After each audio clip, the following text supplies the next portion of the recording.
안녕하세요. 리빙인포입니다. 아이 한 명 키우는 데 드는 돈 한 달에 111만 원입니다. 그리고 육아휴직은 대부분 엄마가 쓰고 아빠는 거의 안 씁니다. 이게 지금 대한민국 부모들이 마주하고 있는 현실입니다. 왜 이런 일이 벌어질까요? 오늘 영상 꼭 끝까지 보세요. 일부 육아 현실 아이 키우는 비용. 먼저 현실부터 보겠습니다. 한국보건사회연구원이 2024년 발표한 조사에 따르면 0세부터 6세까지의 미취학 아동을 둔 가정에서 한 달 평균 육아 비용은 약 111만 원이 든다고 합니다. 여기에는 기저귀, 분유, 옷, 병원비 같은 기본적인 생필품은 물론 어린이집, 육아도우미, 조부모 용돈 등 양육을 위한 모든 비용이 포함되어 있습니다. 한두 달이 아니라 매달 꾸준히 나가는 이 돈.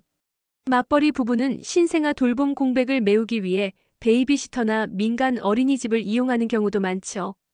결국 부모들은 아이를 낳을 용기보다 키울 용기가 더 어렵다고 말합니다. 2부 육아휴직, 엄마만 쓰는 제도.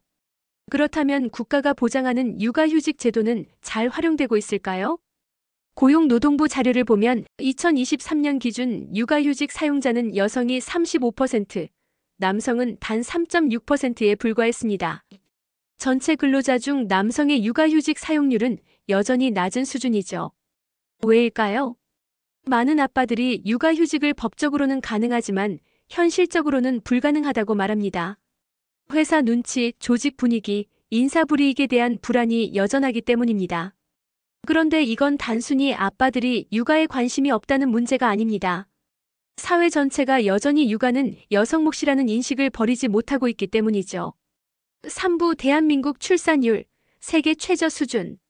아이를 낳지 않는 건 개인의 선택만은 아닙니다. 2023년 한국의 합계 출산율은 0.72명. 전 세계에서 가장 낮은 수치입니다. 국가도 대책을 내놨습니다. 첫 만남 이용권 양육수당, 다자녀 혜택, 공공보육시설 확대 등 다양한 정책이 시행 중이지만 현장의 목소리는 여전히 아이 키우기 힘들다는 말이 더 많습니다. 부모에게 실질적으로 도움이 되지 않는 정책, 복잡하고 조건 많은 제도, 그리고 결국 엄마 혼자 감당하는 육아. 이런 환경에서 출산율이 반등하길 바라는 건 현실과 동떨어진 기대일 수 있습니다. 4부 앞으로 어떻게 해야 할까? 그렇다면 우리는 무엇을 바꿔야 할까요? 첫째, 남성 육아휴직 사용을 적극 장려해야 합니다.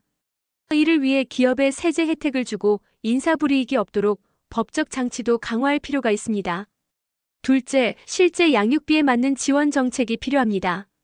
매달 지급되는 양육수당 금액을 현실화하고 민간 보육시설에도 국가 지원이 확대돼야 합니다. 셋째, 지역 중심의 공동육아 지원 체계를 확대해야 합니다.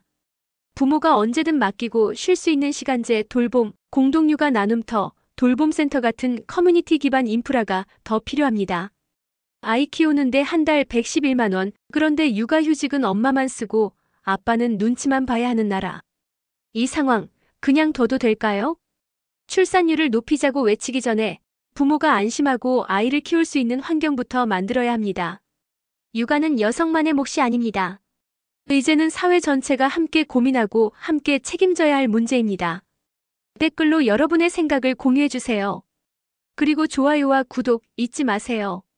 당신의 응원이 더 많은 정보를 전하는 힘이 됩니다. 감사합니다.